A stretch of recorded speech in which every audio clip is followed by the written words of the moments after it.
Hi everyone and welcome to another edition of LeisureWorld Model Railway. Okay, in this edition, this is about making train cassettes to store your trains. I've got a problem with storage, so this is what I've done. So first of all, you buy some trunking. Now it's very hard to find trunking, I found, in most of the major DIY stores that don't have a ridge right down here in the middle. There's only one company I've found, electrical chain, called CEF Electrics in the UK, who are UK wide, or certainly England wide. I haven't checked the other UK countries, but they don't have a ridge in the middle here. All the major brands, B&Q, Wix, all that, seem to have a ridge right down the middle, which is no good. Also, some of the brands have a bit of the lip here where the lid goes on comes right across, and that means that there's not enough gap for the carriages to fit in the middle. So this particular trunking does. This is 50mm by 50mm and costs about 20 quid for 3 meters, which you then chop up. So, well, in my case, I chopped it up because I've got a limited space. And then what you end up with is this. So you stick the track into the trunking. Now, I put an end on this end. You could have it rolling out of each end, but I put an end on which I've glued in and put some foam on that end as well. And then at this end, what I've done is created a little stopper. So I've just cut some gaps halfway, 3/4 of the way down, and then used the lid that would normally go onto the top of the trunking. I've chopped a bit of that off and put some wire in and used it like a stopper. So that means the trains don't roll off. For my low loaders, what I've done, I've used the end caps instead. So, and I used a bit of wire just to hook it round. So if I put unhook it and just open it up, and that way the low loaders can fit in. And because obviously if you just had the shorter one here, then the low loaders would roll straight out there underneath and knock all the loads off potentially. So by doing an end cap, that holds the low loaders in completely. So there's two ways of doing it, but so let's see how this works on the layout. Okay, so here we are at the layout. You can see I've got quite a few. I used to have some sidings down there, but they kept derailing. I couldn't get them because they're all stuck underneath and everything, and it was really hard. So by using these cassettes, as they're known in the trade, I believe, I can just pick one of these, pull one out from underneath, and in this case I've got a train with a loco on it. All of them are different lengths depending on how many you've got. As I say, I've only got one end where you can drive them in and out, but you could have one of these at either end so that you could roll it out the other end, if you know what I mean. But mine are, depending on whether I'm going clockwise or anti-clockwise around the layout, when I come down the siding, I'll either drive it in forward or I'll back it in, reverse it in, if I want to then go straight down the layout and carry on that way, as it were. So going that way, I would just come straight out the siding, which is here.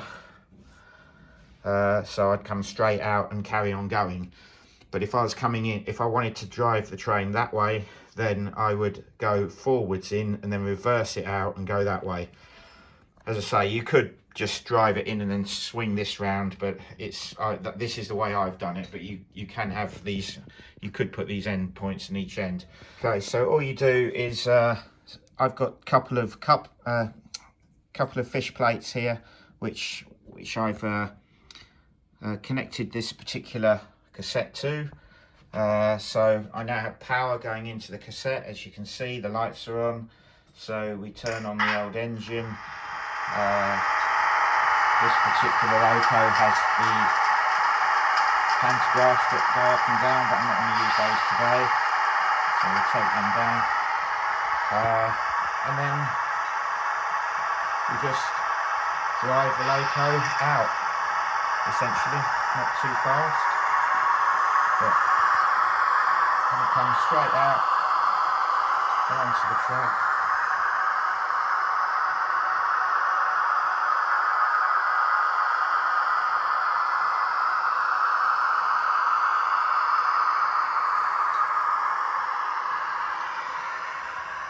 And then if you want, you can disconnect the cassette or leave it there.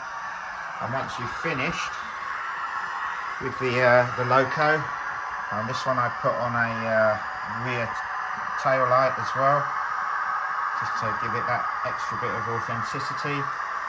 End of train light.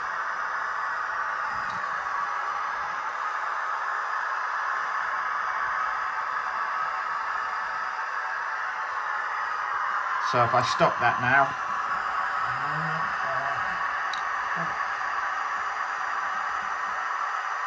and reverse it,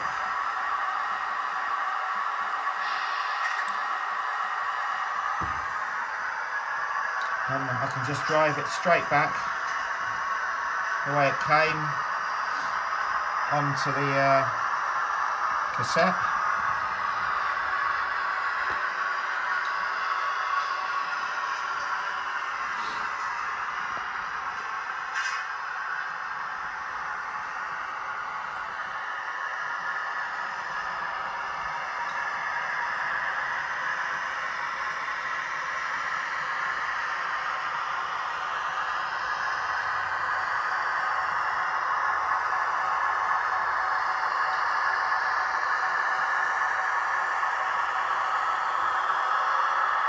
Once we get near the end, we'll slow it down a bit.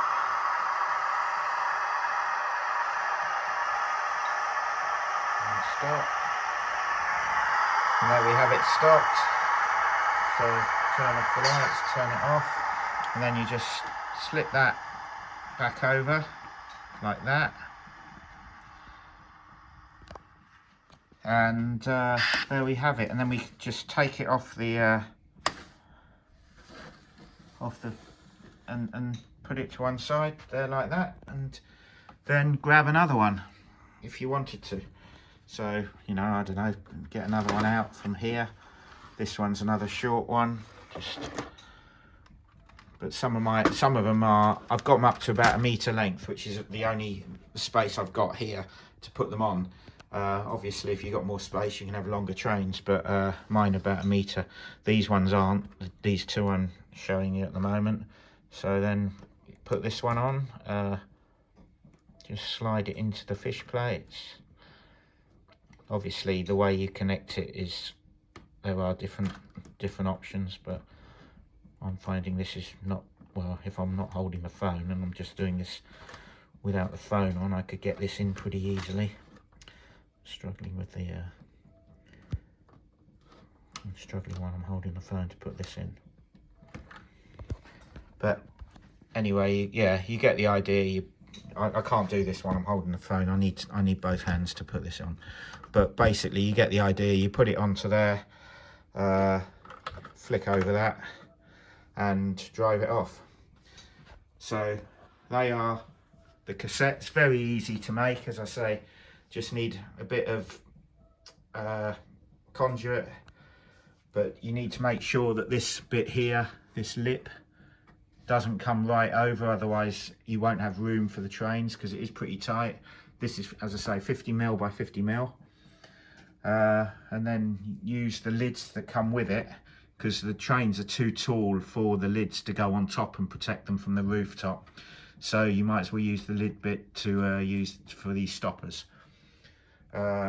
And works a treat, and you can just change all the trains over. So I'm using that as my storage mechanism now, and yeah, it's working really well. So very happy with that. If you like these videos, please share, like and subscribe, and hopefully this will be useful for someone who's interested in a storage mechanism for their trains. Thanks for watching. Cheers and bye.